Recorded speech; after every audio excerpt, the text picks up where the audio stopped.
Hello guys, so we have another problem posted sa Facebook page and TikTok page ng Review Stereo. This time it's a pizza math challenge.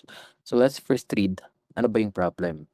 So Migo wants to buy a pizza but is unsure which option gives him better value for money. So he has an option A, it's a one whole 6-inch pizza for 180 pesos. Or yung option B, bibili siya ng 2 slices from a 12-inch pizza that is divided into 8 equal sizes for 100 pesos. So, ibig sabihin yung dalawang slices ay 100 or bibili siya ng isang buo for 180. Magkaiba lang yung diameter ng pizza. So, assuming that the pizzas are circular and of equal thickness, which option is more affordable in terms of cost per square inch of pizza? So since we're talking here of of pizza na circular, a little review lang of your circle. So sa circle, if you will recall, meron tayong tinatawag na from the center, yan. Yung distance from the side to the center, yun na yung R or the radius. Now, dalawang radius, pag dalawa na sila, dalawang radius din to, di ba? From the center to the side. 2 radius ay, ang tawag dyan ay diameter. Diameter. So, in mathematical symbol, 2 radius is equal to a diameter. And when we talk about pizza, yung sinasabi dito na 6-inch, 12-inch pizza, yun yung diameter ng pizza. So, in this case, kita yun. Yan. 6-inch pizza, 12-inch pizza. Okay? So, let's proceed with our problem. So, para mas madali nating ma-visualize, let's put the options into figures, into drawings. So, yung option A natin, bibili niya yung one whole 6-inch pizza. So, kunwari ito yung pizza. So, the diameter daw nito is 6 inch. 6 inches yung diameter. While yung another option niya is from a 12-inch pizza.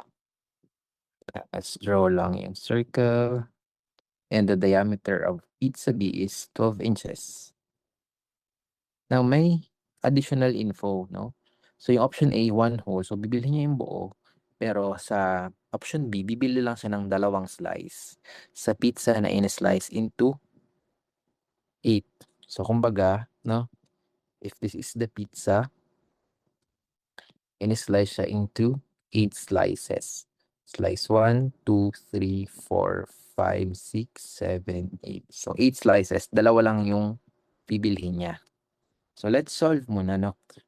Para ma-identify nyo, ang first step dito is, yung ating step 1, solve for the area. For the area, which we will denote as A. So, as a review ulit, no? The area of the circle is equal to pi r squared. Ito yung pinaka-common and popular formula na I guess marirecall nyo. Now, so, let's solve. Yung area ng circle 1, ng option 1, is equal to pi. Ang diameter, remember, this is the diameter, no? 6 inches. And diameter is 2r. So we have to divide this by 2 to get the radius. So the radius here is 6 divided by 2, which is 3 squared. So ang area ng pizza 1 is equal to 8 times 3, 9 pi. Now, we will solve for the area of pizza 2. So same formula, pi r squared. So ito yung makukuha mo. Bale, ito yung makukuha mo kung binili mo yung buong pizza 1. Now, yung pizza 2, pi r squared, pi. And then again, yung radius nito ay 12 divided by 2, which is 6. Oops. So 6 squared, we have 36 pi. So 6 times 6 is 36, so 36 pi. So yun o, meron ka ng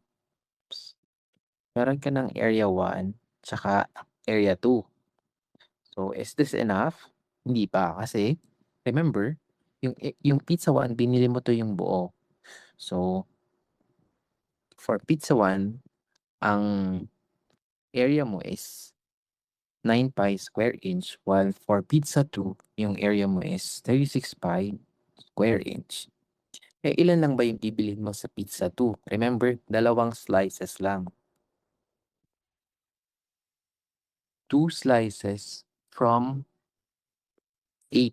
So that is 2 out of 8 slices lang yung bibilhin mo. So you will multiply that. Actual area ng pizza 2 mo ay 2 out of 8 lang ng 36 pi. And that is 2 times 36, 72 divided by 8 is 9. So 9 pi. Actually, dun sa under case B, yung option B niya, pag bumili siya ng 2 slices from a 12-inch pizza, that is magkakaroon siya ng 9 pi square inch na pizza. Pag binili naman niya yung isang buo from a 6-inch pizza, magkakaroon din siya ng 9 pi square inch na pizza. So, it shows na both option A and option B will give Migo the same area of pizza. So, nagkakatalo na lang sila sa price. Now, ang question kasi here is um, cost per square inch of pizza. So, let's add here the cost. Diba? Pizza 1 is yung for the entire pizza, that's 180 pesos. And pizza 2 is 100 pesos for the 2 slices. Now, you can still, kung gusto mo makuha yung cost per square inch, that's just 9 pi over 180, while this one is 9 pi over 100. Baligtad. Sorry. It should be cost over. Kasi cost is 180 over 9 pi square inch. Same with this one. So the cost here is 100 over 9 pi square inch. Pero mas mahihirapan ka, 'di ba? Kasi mag-iisip ka pa, si may pi, magso-solve ka pa. So the quickest way, lalo na kapag nasa exam kayo, since na-determine mo na same naman yung area na makukuha mo sa pizza regardless of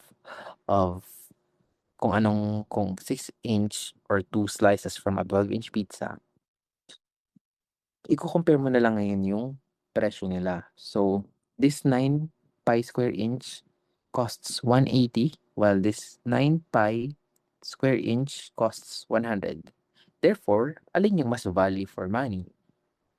Your answer should be option B. Yung kukuha ka ng dalawang slices from a 12-inch pie which costs 100 pesos compared sa bibilhin mo yung isang buong 6-inch pie which will cost you 180 pesos. So in both cases, you will get the same amount of pizza, the same surface area, the same area of the pizza in terms of area lang to, no? But at a cheaper cost. So our answer here should be option B.